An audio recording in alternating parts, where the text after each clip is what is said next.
Welcome to this week's episode of the Success Realtor Podcast by yours truly, Colleen Wood. Here is where we celebrate success in real estate and share the wisdom and struggles so others can be successful too. If you are a new listener, I am the producing branch manager of the Wood team at Hometown Lenders, and I'm known for helping realtors earn a lot more money in commissions without selling their soul to the industry and maintaining balance with what's most important in life. Today, I am so honored to be talking to an absolutely spectacular woman and leader in real estate, Leigh Wilson, founder and owner of Boise's Best Real Estate under the Keller Williams umbrella of Boise, Idaho. Leigh is an athlete and a multiple-time entrepreneur, author, speaker, and coach. Thank you so much for coming to chat with me today. It's so nice to see you. Thank you so much for having us. So my privilege to be here. Oh, I'm so excited. The more I research about you, the deeper your story gets. And I'm certain our listeners are just going to be so excited to hear the wealth of information that you have. I'm just so thrilled. So I'm kind of geeking out a little bit. No worries. You gotta love Google, right? Gotta love Google. There's so much great information out there. So our focus for our episode together is to show what is possible with a real estate career and how leadership can take you to even higher levels of success. And that's totally what you have done. I can share that with you. Yeah, me too. Leigh, you are an incredibly accomplished woman in many avenues of your life. Give us a background of where you came from and who you were before you got involved with real estate. Wow. Well, you have 2 weeks. So I started out as an elite gymnast. Well, I didn't start as an elite. We did train. But I came from the world of elite sports and I was an elite gymnast and I retired from that. Now gymnasts get old. I competed for D1 college team here in Boise and did that through my mid-20s and I got my degree at Boise State. I have a degree in education as well as one in business. And I knew that I wanted to coach. And so opened my own gyms, coached some of our national level athletes. And then in between all of that, I got married and had my son. And then I realized that I was spending every single weekend with other people's children, traveling. And so said, well, this isn't working for me. And so I got out of coaching and actually got my paralegal degree. I'm going to go to law school. I've been accepted to UW law school, but life brought me back to Boise. And so I said, well, Boise doesn't have a law school, so I will get my paralegal certificate and we'll just call that good. So I did that for a while. And then again, it was kind of working the 9-to-5 grind and that wasn't working for me. My son was getting into sports and all those things. And I was committed to never missing a game or a parent-teacher conference. I said, my family was in real estate. I should be able to do this. I'm past that age of being a rebel and saying I'm not going to do what my family did. And so I got into real estate knowing that it was going to be a lot of hard work and knowing that I was going to work a bazillion hours, but they were my hours. Yes, ma'am. Yeah. And so fast forward to today, but that was 23 years ago. Holy cow. Do you feel like your history as an athlete, especially a gymnast, and from the very limited knowledge that I have from gymnastics, is that it is a very, very grueling, tough sport. Do you feel like you developed a work ethic through your athletic history that you've pulled through to all of your businesses? 100%, because my days would look like that I was up at 5, I was at the gym at 6, I was at school by 9, out of school by 2, back at the gym until 9, and then come home, eat, do homework. And so, it definitely, you got into that. Everything fits into a calendar, into a time spot, because if anything falls out, something's going to fall off the edge. Absolutely. Absolutely. I'm a big believer in a calendar too, and live and breathe and die by that calendar. So I love that. I love to hear that. So you are a repeat entrepreneur with the gym, and then you started building business. Obviously, challenge does not slow you down. What drew you to real estate? It was the family's business, but what did you see in the business? So my dad was an appraiser and he was the chief appraiser for the Department of Justice. So he was kind of on, a different piece of it. And we'll probably talk about it later. But really what drew me to real estate was that I had enough knowledge growing up in it. And with my law background, I knew that would be helpful. But the biggest thing that drew me to it was the same thing that draws a lot of people is control of my time. The difference I see is, I mean, it took me a while. Don't get me wrong. I was working those 15, 16-hour days. Oh, yeah. But I think where most people figure they're going to have their control and their time, they're going to have all this freedom, and then they learn that they don't. But that was what brought me in originally, so that I didn't miss a sporting event. I could go on vacations if I planned them. I was at every parent teacher conference, so that Rob didn't know in the background that I was working at 2:00 in the morning, but I still did have control of that time. And then the magic was just trying to put the right systems in place so that I wasn't working 15 hours a day, but still had huge successes. Oh, I love that. So you started a team in Boise just 4 years after you got your real estate license. You started a team. And then just 2 years after that, you duplicated your success, but you did it in Spokane, a completely different market. How did you know it was the right time to expand and build your team in Boise and then again in a completely different market in Spokane? So if I back up to when I first got into real estate, I was going to be the normal realtor that sold at that time, super high end, $300,000 houses. Yeah. But I got lucky and I fell into a lender that all he did was REO business. Mm-hmm. And he took me under his wing and taught me everything. And we did 100 deals in the first 6 months with no assistant, by the way. Wow. And people would ask years later, how did you do that? I said, well, because before I shouldn't.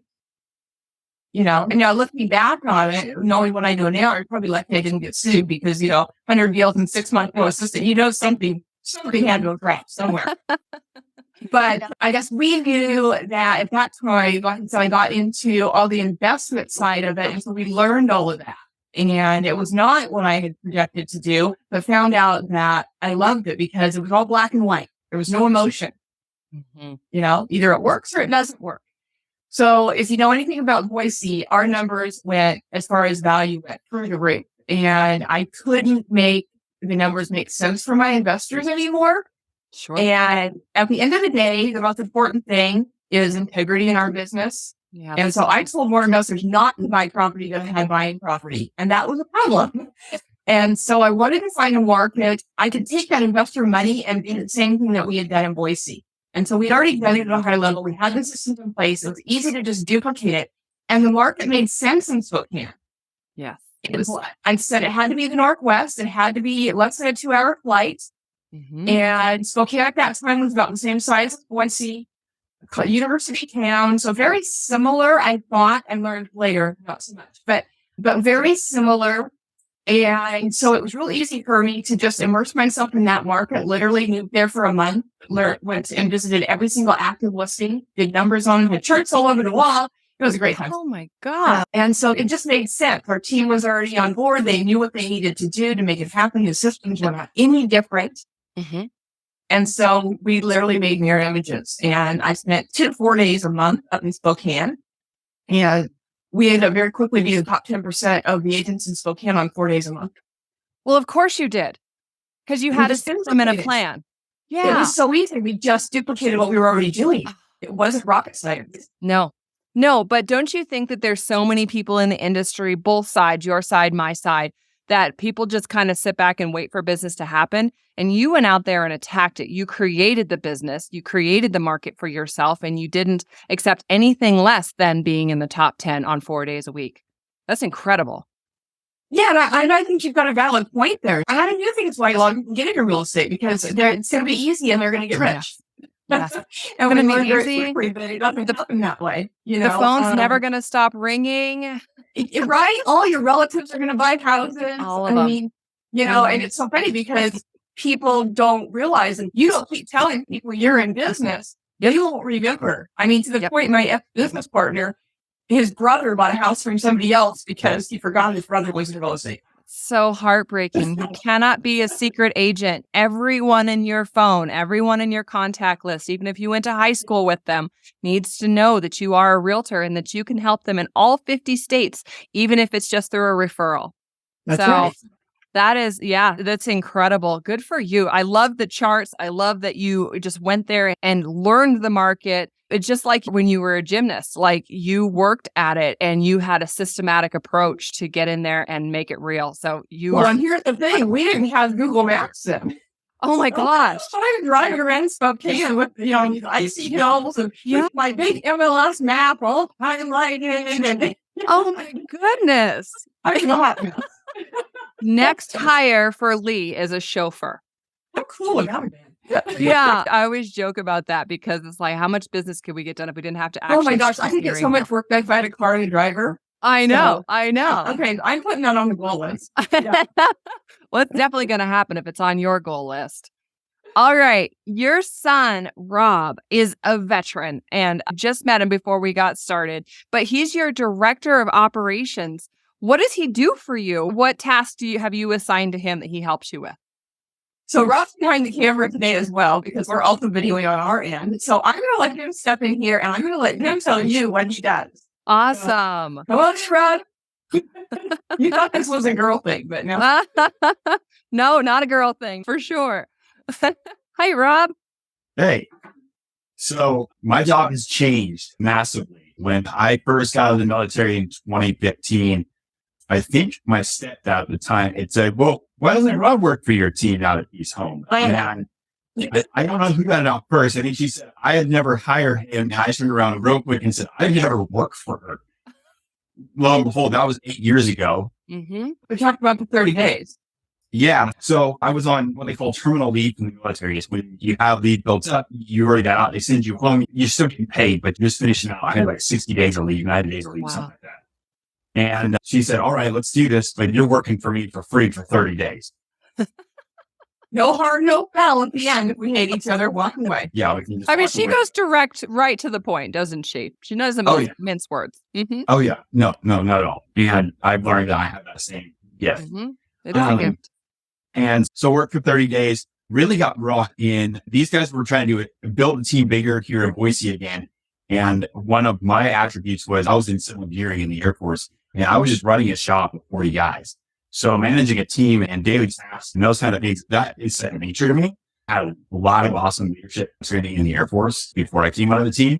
And so these guys needed to produce, right? I mean, when you build a team, people want to show up on your team to start making money for you, right? There's training that needs to happen. There's a culture that has to be built. There's a daily task routine. These guys can't do that and be good at what they're good at. So that's kind of what I got brought in to do initially. Well, you fired somebody like the first day, right? I did. I don't even think I had turned my computer on my desk yet by the time I had to let something go. Oh my gosh, Leigh, you made a carbon copy of yourself. I already know this about you. Oh my gosh. Yeah, and honestly, we're a carbon copy of my father. Okay. Yeah. Awesome. So yeah, that's what I went into. And then I kind of had to figure out, yes, managing people was in my wheelhouse of what I knew how to do, but now I was in real estate. It's a totally different world than where I just came from. Right. When you tell people what to do in the civilian world, they can just quit if they want or not do it, which in the military, that's really not an option. It's do or go to jail. So that was a little different from a management standpoint. But so we got together and we said, okay, we need to bring in this. We need to, we talked about bringing in ISAs on our team, and we talked about doing this to leverage out some of, the levers of real estate in the new world and what we could do. Did that for 4 or 5 years. Yeah. The team up to like 15, I think, at one point. And we went to work, I think, one morning and realized that we hated it. We loved doing real estate. We loved helping clients out. We loved being the subject matter expert in our field, but showing up and dealing with the team's problems ended up being our whole world, my whole world, really. And it just wasn't doing what we need to. And we're getting exactly the results we wanted because, again, I'm used to working with a top producing agent. And her business partner was also a top producing agent. So then I had these guys that were like, yeah, I want to sell 5 homes this year. And I'm like, do you ever want to go on vacation ever in your whole life? Like again? Yeah. And so the goals were getting set really low, and then they weren't even meeting those. And we started getting people starting to do it, but they weren't happy doing it. And our level of service was, I felt, not that we ever let a client down, I didn't feel it was up to what we're used to, what our standard normally is. Yep. And so we learned that we could dial it back to now just me and her. And I'm 6 on our team if you consider our remote people and and that. But I mean, really, I'm the only producing agent on our team. Yep. Robbie is licensed. Yep. But that's just so he can be a mini me when I'm out of town and when I travel my 15 weeks a year. Yeah, but now your job. Yeah. So now it's really come down to, we started doing a lot of more online presence stuff. So I really got the technology, the video side of things. So I started really doing video, but my passion business is I'm the stats guy. I'm the numbers guy. When people want to know what's going on with the market, whether it's an agent we're coaching, whether it's her because she's got a weird client or a weird situation, it's my job to know the numbers all the time in our market. And so she can be out listing and selling and doing what she needs to do. And anytime a stat needs to be known, or we just need to know where the market's going, or have my opinions on where the market's going, that's my whole world. That's all I do now. I mean, he develops we have our own podcast that he does as well. Yep. Yep. And so a lot of video work and a lot of research. So that's kind of where I'm at. And I honestly say that's probably having a top producing agent and having the ability to do the research on the back end is like a whole new level for us. And what's funny is we do way more production now with just me than we ever did with those 15 agents that were just sucking our time and our energy. Yeah, I think when it came out, I think we were like number 8 Keller Williams here in Boise overall. Yeah, and we Keller Williams here is one of the larger brokerages here in our area.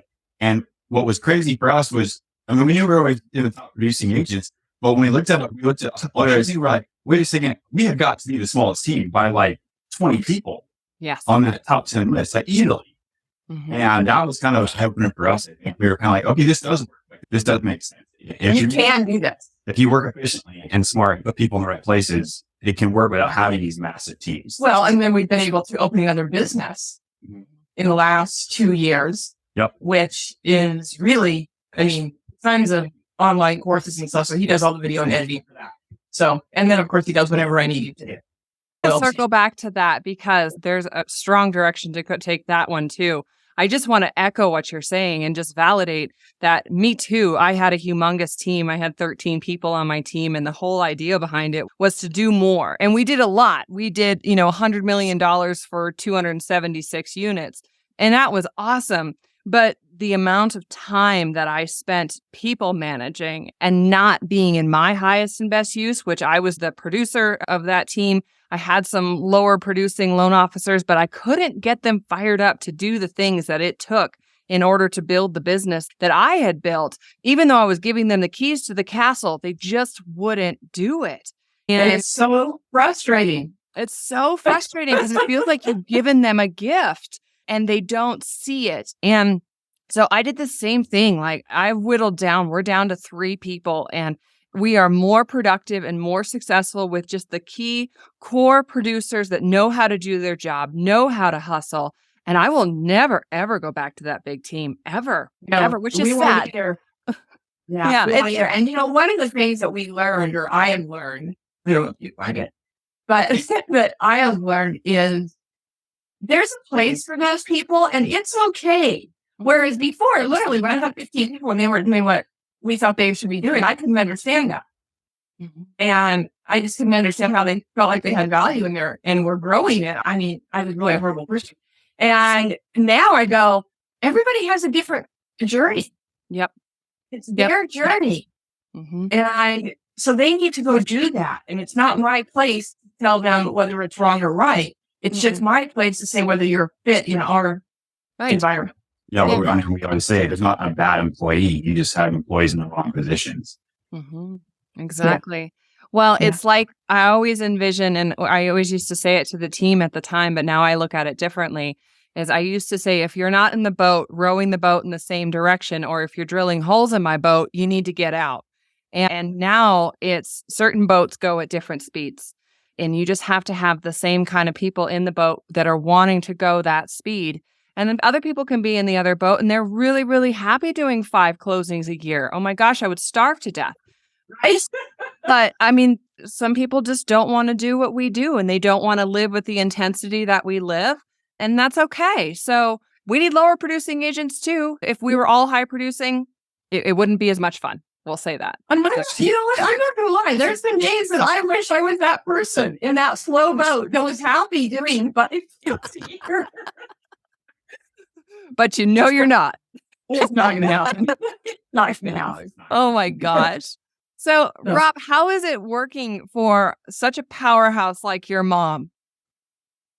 it's great. We have the relationship as far as we're related. So, right. So I know how to read her. I know what's coming. I'm able to key in on conversations she's having, like in her office and I'm in my office, and I can kind of pick up on what needs to be done in the moment because I know what will annoy her and what won't annoy her. Yeah. And I also know what she's panicking because her voice just pitched just a little bit different. And I was like, she doesn't have any of that information in front of her right now. And she says she does.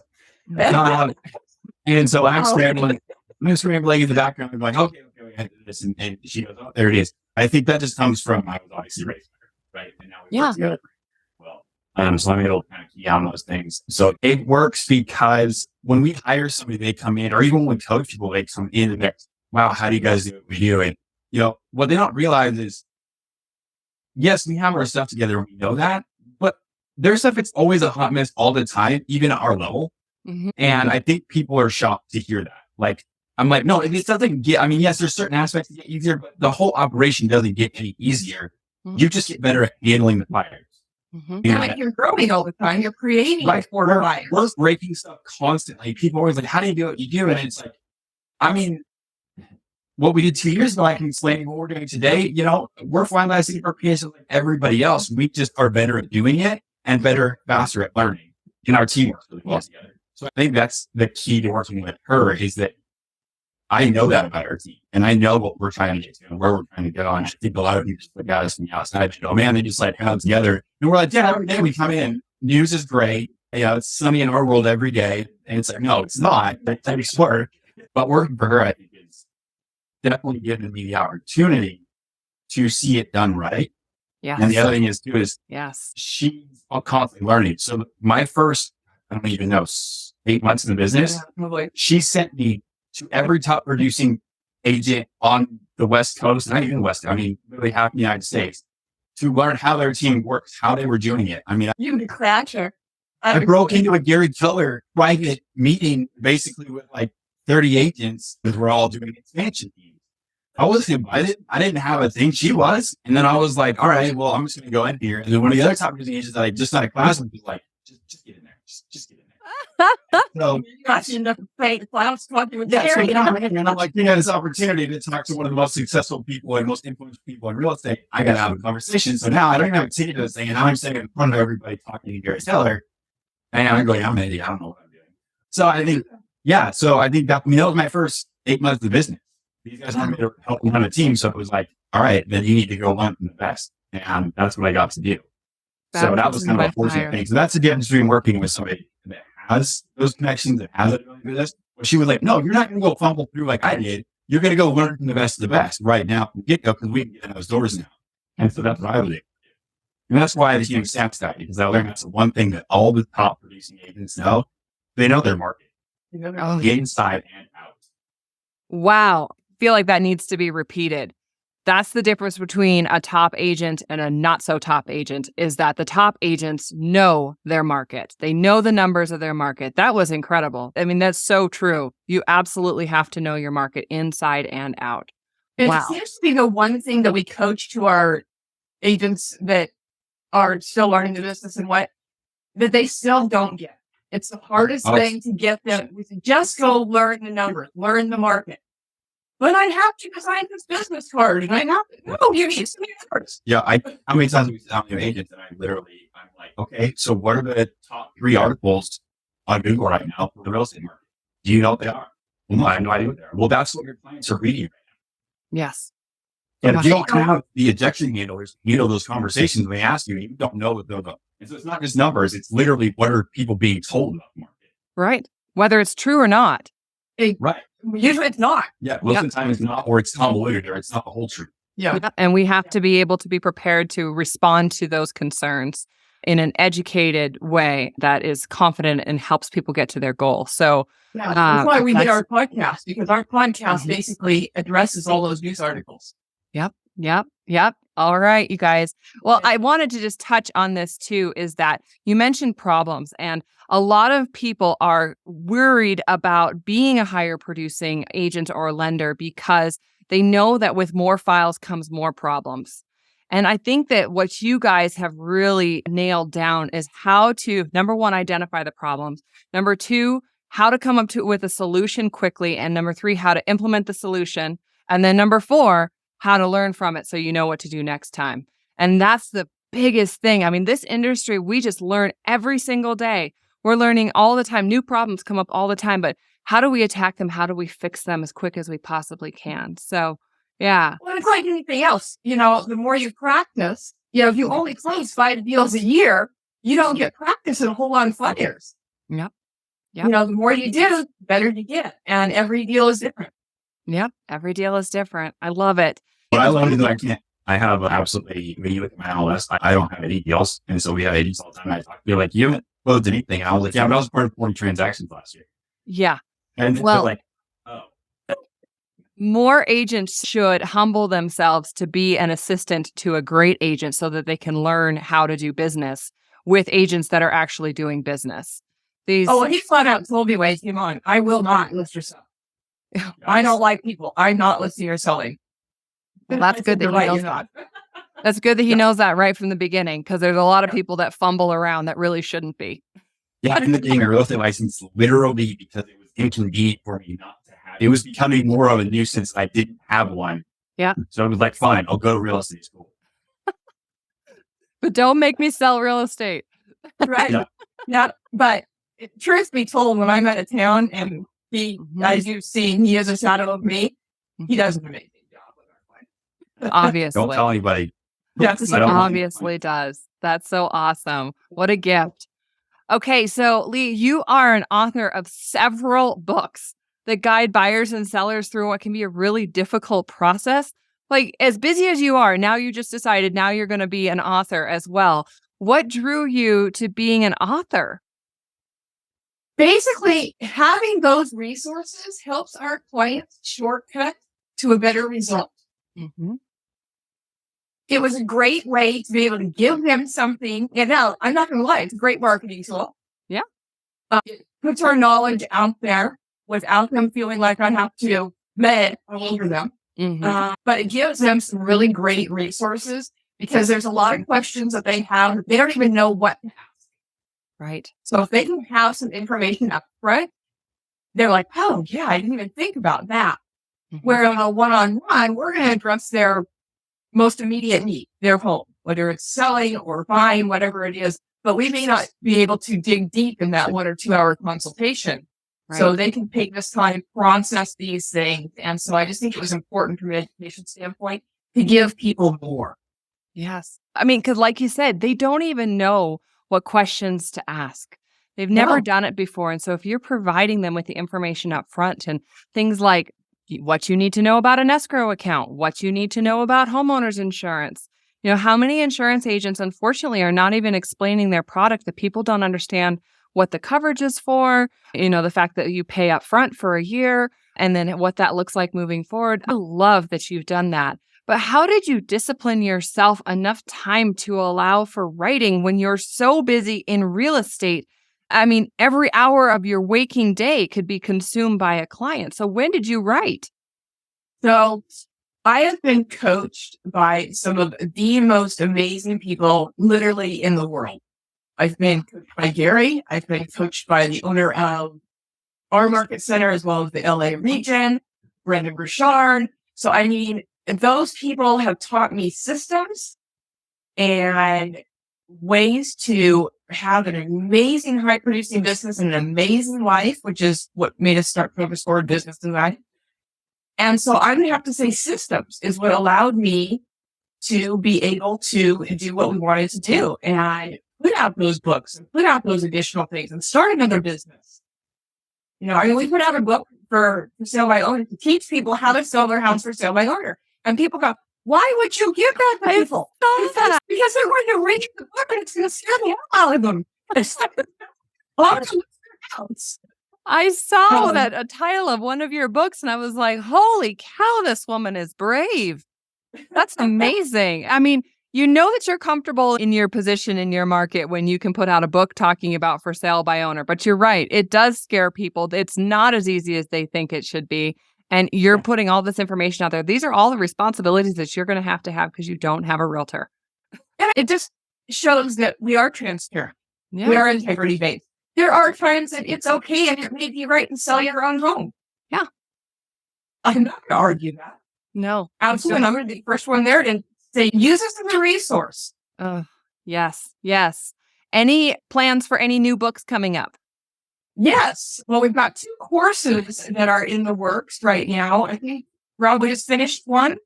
Yeah, we just finished our buyer course. We've got a full real estate course that's coming out. And then we have a business 101 and entrepreneur course. And we're writing next week. But yeah, we're writing next week. We've already filmed all the real estate stuff. We're about halfway through edit. So, yeah. And we're hoping that all 3 of those too, for sure. The full real estate course for sure will turn into a book, and the business 101 will turn into a book. The buyer's agent one, it might turn into a white paper. Wow. Wow. You inspire me so much. I feel like there's so many more things now that I should be doing too. So you have alluded to your newest business, and I think it has an attachment to the fact that you are a certified John Maxwell coach, teacher, and speaker.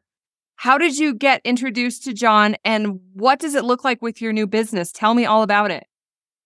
So I was actually coaching a realtor out of our Boise office, and she'd been to some John Maxwell stuff. And of course, I knew John Maxwell because who doesn't?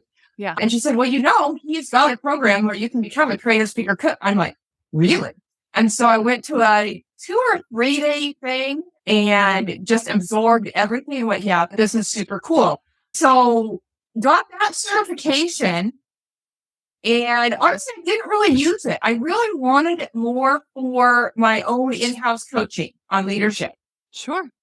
But then we got really involved with Brennan Burchard's program. And so I became a certified high performance coach with the Brennan Burchard program. And that's the one that really kicked us off to go, you know what? This is what we need to do. And here's where the weak link is that you've got great people, and not realtors necessarily. I mean, some realtors, but we do this for all businesses that produce at a really high level. They may be a CEO of a Fortune 500 company. They may be a mom that runs a daycare, and it's super awesome, but they have no life. And they truly believe that's how it's going to be. Mm-hmm. And I'm learned this through Brendan. They learned some general leadership stuff, which is awesome. But Brendan was very key on, you need to be able to do both of these. But what we wanted to do is coach to both of those, not just coach to life coaching or coach to business coaching. We wanted to coach both and have people understand that in order to have a super high level business, you have to have a super high level life. Because if you're not happy over here, this will fail. Because at the very least, your people will hate you and they will quit. Or if you've got this amazing life over here and you're putting all of your energy into this, very likely this is not working well over on the business side. So teaching people through life coaching, through business coaching at a high level, how you can, and not just can, but you should have the highest of both without compromising either. And you don't have to work 15 hours a day at either. Oh I mean, I literally travel 15 to 20 weeks a year. Wow. So, wow, Leigh, this is so good. That's incredible. So did you start a coaching business then? Is that what your new business is? So Focus Forward Business Design was born right at COVID. That's how that goes. So COVID. So it's a very inspirational time. And we knew nothing. I mean, we literally said, we want to do this and we don't know how. I mean, we had a presence on social media because the voice is best, but we didn't know what we were doing. So we now have a social media expert. That's all she does is deal with my social media, my newsletters, all that for both businesses. Which, by the way, she wasn't a family member, by the way. She's my daughter-in-law. She started by working as an assistant for our team. Yeah. And has now started her own social media business. I sticked around in my team. She worked for my team for 3 years. Yeah, about 3 years. About 3 years. She came on as my TC, and I tell everybody, and have to laugh about it, that she was born on a TC. It was like Roxanne. You could have the most amazing employee, but you have them in the wrong spot. Yep. Oh, she hated it. She hated it. Hated real estate. So I'm like, oh, well, I can't fire her. She's my daughter. So I was glad to create a job for her, and that's what we did. And so she got behind Focus Forward and she was just like, oh my gosh, this is what we can do. So 3 years later, I said, you know what? you need to get out of my office and you need to start your own social media consulting business. And so that's what she does. But anyway, we digressed there. Yeah. But, yeah. So we didn't know what we were doing. We really didn't. We just knew we had a vision. We knew that there was this huge need because you can hire an amazing business coach or you can hire a great life coach. But I'll tell you what, you try to find somebody that coaches both so they complement each other. It's not out there. Right. And so that's what we did. And we do a weekly video that comes out with tips and tricks and, whatever to make your life or your business better. And Kelly's in charge of all of that. We do our course development. We've got, I don't know how many courses on our website now, probably 20. And they're anywhere from 15-minute little snippet courses to an hour to 3 hours, whatever. And then the new ones that we're doing, of course, will be like, some of them are 6 to 10 modules. So now it's just, helping more people. So we do one-on-one consultations with people to kind of try and figure out where they're at. Mm-hmm. And then if they want to do online coaching or if they're in Boise and want to do in person, we do that as well. Wow. So you are obviously a lover of learning and of books. Can you give us some book recommendations that are just like life? Yes, when I saw that question, I was like, oh gosh, I have to read the list because there's so many. So I have my little cheater list here. So I have a lot of them, but I'm going to give you like 8. Okay. So the first one, and I do this with all my, this is the first book I make. Well, there's 2 books I have all my coaching students read before I even meet with them the first time. And one is, it's just stupid, but it's Who Moved My Cheese by Spencer Johnson. And I do that because when they come into coaching, they need to be open-minded. They need to be prepared for change. If they're not willing to change, I can't help them. Right. So Who Moved My Cheese is a great one in there. And that one, they all come out and say, I want to take my kids read this. So the other one I have to read is The One Thing by Gary Keller.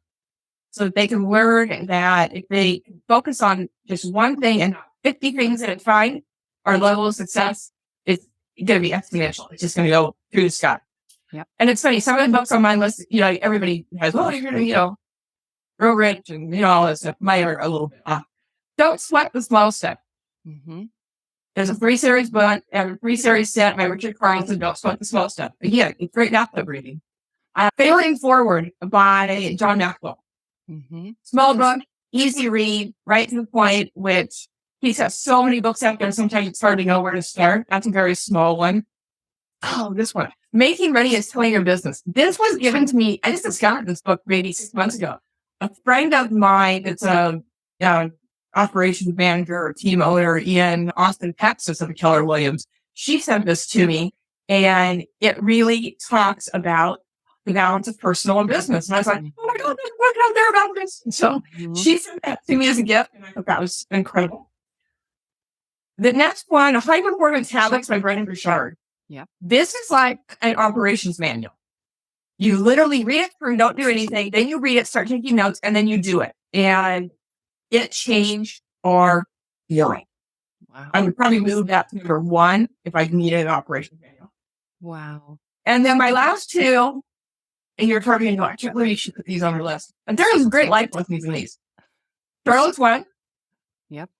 There's Wow. some amazing life lessons in Charlotte's Web. Yes. And where the red fern grows. Oh, yes. Yeah. Now, I can't read that one without crying. Nope. But the life lessons in those. Everybody needs to go back and read those childhood books. I love that you brought those last 2 in. Wow. Those were unexpected to me. That's amazing. And you're so right. There's so many lessons that are available in places that we don't typically lean towards because you and I both are we're high driven people. We expect a lot. So we're really drawn towards these self-help type books. And my husband hates it because those are the things that I'm drawn to always. But I'm going to go back and read those other 2 as well because you're so right. You're so right about that. They just kind of refocus you and what the things that are important because I'm like you. I am the type that I'm looking for a solution. Yep. I'm going to buy the book that's going to give me a solution. I'm going to do exactly what that book tells me to do. Yep, exactly. Because we're implementers like crazy. And that's where we found success is in implementation. So that's why we're attracted to them because they really just talk to our personality. So I love that. I'm going to read so learn that people have gone before you. Yep, absolutely. So tell me, you know so many super successful people that you've mentioned. What have you learned from the most successful person you know? Who would that be? Who's the most successful person that you know? And what is the lesson that you learned from them? Well, I have two, but if you're going to make me just pick one, You can break whatever rules you want. I was going to say, first of all, that's really mean. But if I had to pick one, it would be my dad. Wow. And he taught me some amazing things, almost to a fault. He taught me that whatever you do, be the best. Wow. Mm-hmm. And growing up, I learned that when we did things for a family, when we got into sailing, we bought a 40-foot sailboat and we sailed. When we skied, that's all we did. We skied. We took helicopters to the top of Baldy Mountain at Sun Valley and we learned from the best. Wow. But we didn't sail then, no. We were just skiing because we were going to be the best. So you can kind of see how that worked with gymnastics too. And he worked his tail off. He was super successful. But it was at some cost, at some serious cost. And that I think that was a generational thing. Mm-hmm. I think my generation has started to figure out that there can be some balance. The next generation has figured it out so well that they don't even go to work anymore. But so that is my second person, which is Erin Hill. And she is the owner of Keller Williams here in Boise. She also owns the LA region. And she was the number one RE/MAX agent back in the day with her ex-husband in Arizona, I think. She's an amazing person. She's become one of my very greatest friends. Mm-hmm. But what she taught me is, yes, you need to be the very best. And she's driven like we are. You can put the pieces with systems and people in place so that you also have a life. And that changed everything. Because I really was raised that if you're going to be the best, you have to do it. And this is what you do. And that's just what it is. Mm-hmm. And I said, that's just not working for me. You know, there's true unhappiness in dabbling. Where people that just dabble, they get the tiniest bit of success. I heard this yesterday. Tony Robbins was saying it, where he was saying that people that just barely get a couple of skills, or maybe they get a couple of sales underneath their belt, and they think, oh, I've made it. I know how to do real estate, or I know how to be in jujitsu or whatever. But then they can't ever get that success anymore because their skills are limited, right? Yeah. And they can't ever get happiness. So there's no success in dabbling. If you're going to do something, darn it, do it. I was telling my team, is like, our goal is to be the very best mortgage company there is. I mean, that's just is what it is. And every single thing that we do is to get better and better and better. And that seems like kind of an outlandish goal because there's so many great ones out there, but there's no reason not to pursue them. Yeah, you have to go full out. There's just no question about it. And we coach our agents that you can be really amazing at one thing or a couple of things, or you can be adequate in a whole bunch. And we choose not to be adequate. And I think our short sale business, we became the short sale expert and a trader during the whole short sale mess. And we closed 400 short sales at a 98% close rate. Wow. We did that because we jumped in, we immersed ourselves, we trained with the best, we became a trader. And the people that dabbled in short sales, they were dabbling with people's lives. Oh my gosh. Yeah, that's not something you dabble in. That is not something you dabble in, because you're right. You are messing with people's lives. Yeah. So Leigh, you can tell my voice is starting to go a little bit. Can you tell me, what do you want to see on your resume in 2 years? That is the hardest question. We want to get our books done. We want to put our books out there. We want to get out in front of people and speaking more. With, like I said, we started Focus Forward when COVID hit, so that kind of shut us down. And I did a lot of speaking at Keller Williams regional and national events and our own market center and regionally. And so getting back out in front of people, I think this market, being as weird as it is right now, is screaming for that. Because we're still having this huge influx of new agents, which I can't understand. But if we're going to have them, we better train them. We had better train them. Yes. Yeah. So we want to get in front of those people, get them into coaching. And like I said, get our books. I love that for you. Leigh, this has been so inspirational. You have so much. I feel like I could talk to you for 6 hours. I would love, love, love to sit down with you at some point and learn more about you. Thank you so much for your time today. Thank you so much for having us. It was our privilege to be here. Thanks again for listening to this week's episode of the Success Realtor Podcast. Just as a reminder, I'm the producing branch manager of the Wood team at Hometown Lenders. What we are known for are three things. Number one, we close on time. Number two, we keep our realtors in the sales seat at all times by keeping them updated on their current transactions. And number three, when you entrust us with a lead, we follow up on that lead until they buy, fly, or die. Leads are never lost to our lack of follow-up. Our number one priority is for you to earn more money in commissions so you can improve the lives of your family, community, and in turn, our country. So, can I count on you for that next buyer lead? I would love to work with you too. Also, if you're interested in being a guest on the podcast, please just reach out to my office. All right, we'll talk to you when you call in, and we'll see you on the next episode of the Success Realtor Podcast. Bye-bye.